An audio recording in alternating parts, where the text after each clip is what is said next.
Hey, it's time to impress. I don't know why I had to say it like that. So this is the part where we talk about what do you actually do during the interview. All right. And so most of what you're doing during the interview is answering questions that people ask you, right? And so there's you would be surprised how bad people are at answering questions. This could be you, who knows? But here are some tips to help you, answer questions better. So the first thing is actually listen to the question, right? Sometimes we get excited. They're starting to talk about stuff, and you think, "Oh, I know where they're going. I got an answer to this. I can't wait to share it." And then you stop listening, right? And then they may like go in a different direction, and then you answer wrong and you look dumb. So don't do that. So listen to the whole question, in part because it shows that you're being, an attentive, interviewee that wants to learn stuff, but also because you may actually answer the right question. It's okay to pause before answering, to sort of collect your thoughts. Don't pause super long and make it awkward, but it's totally okay to stop for a moment. This next point is kind of weird, right? Because know yourself and your accomplishments sounds like dumb. But here's what happens. Like in your life, you've done a lot of things, probably, in terms of like clubs that you've been a part of, like community service things that you've worked on, classes you've taken, etc. And we forget about things. Like the other day, forgot that I started 67 nonprofits one time. I had to write a bio for this professional association as to like why I wanted to be treasurer. And I was like, oh yeah, I totally forgot about the thing that took me a year to do. And so this also will happen to you, right? You will forget stuff. And so you, in a weird way, have to do research on yourself, right? So go back through your resume, which is the only thing that they will know about you. But also kind of think through, go through your computer files, whatever you got to do to make kind of a list of things that are appropriate and applicable to the job that you're applying for that you may want to share, right? And so have all those things, all those accomplishments and things that you've done just sort of close at hand, because they're good sources of stories and anecdotes and examples of ways that you've been successful. Your sort of one of your goals in this interview is to present yourself as being on a trajectory of success, and so if you can have more stories and things to sort of show that, that's great, right? So it sounds weird, but do the research on yourself. So the next thing is be sincere and candid. Nobody likes somebody that they think is lying, but then also some people are so slick and canned sounding that they actually can be off-putting, right? Because they're just so polished that you don't trust them, and that's weird.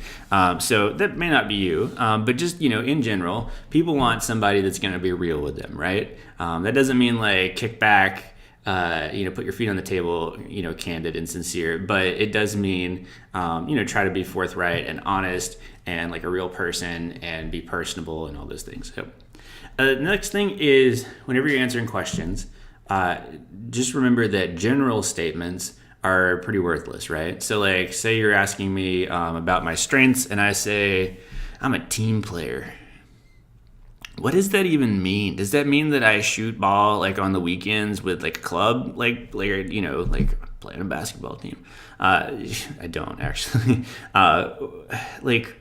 So that in and of itself is worthless, right?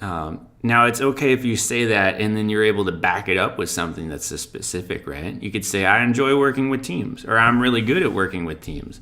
As an example, I, am a member of this, collegiate, on-campus club, and we put on the largest philanthropy on campus every year, and I am part of the fundraising team, and I enjoy that, and we raised $1 million, So those kinds of things, right?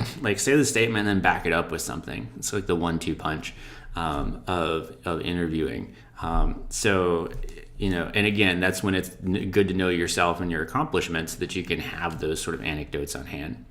The next thing to do is get to the point and stay there, right? Know where you're driving at. What am I trying to answer or say whenever I'm answering this question, and then get there. And that's a difficult thing to do, and it comes with practice.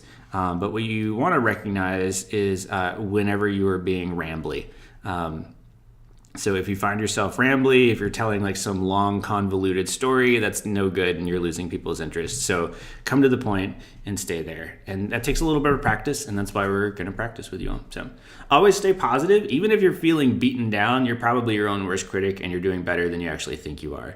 But you want to stay upbeat and happy and positive and like you're, glad to be there, because nobody wants to hire somebody that doesn't look like they're happy to be there, right? Like nobody wants to see that person in the hallway every day, in the break room, looking sad. No. So another thing to do is always admit, any mistakes that you've made along the way, but always share the lesson, right? Anybody that's ever tried something, great has probably failed at least once. And so, it's not that you failed, it's that, the only thing that's bad is when you fail and you're, too unreflective to learn from it. So, all right. So now remember whenever we talked about impromptu talks and there was Miss South Carolina with her all U.S. Americans can't read maps good story, because she was in this long rambly stream of conscious stuff.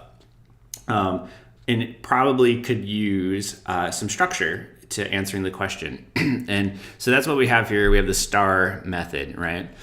And so this is a thing that takes a little bit of practice as well. But whenever you make your list of questions, specifically like problem solving and like background questions and things that require you, to tell a little bit of a story, sometimes it helps to have some structure to how you tell that story. And so we have for you the STAR method. So first step, tell them the situation. Like, what was the context? Like, why were you in this situation having to solve this problem or doing this event or what have you?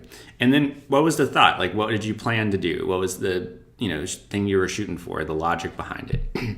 And then finally, but next, what was the action that you took? Like, what did you do or didn't do? And then lastly, how did that then turn out? What was the result? Was it good and success? Woohoo, it worked out like we thought, or did it not work out exactly right? And then what did you learn from that? Okay.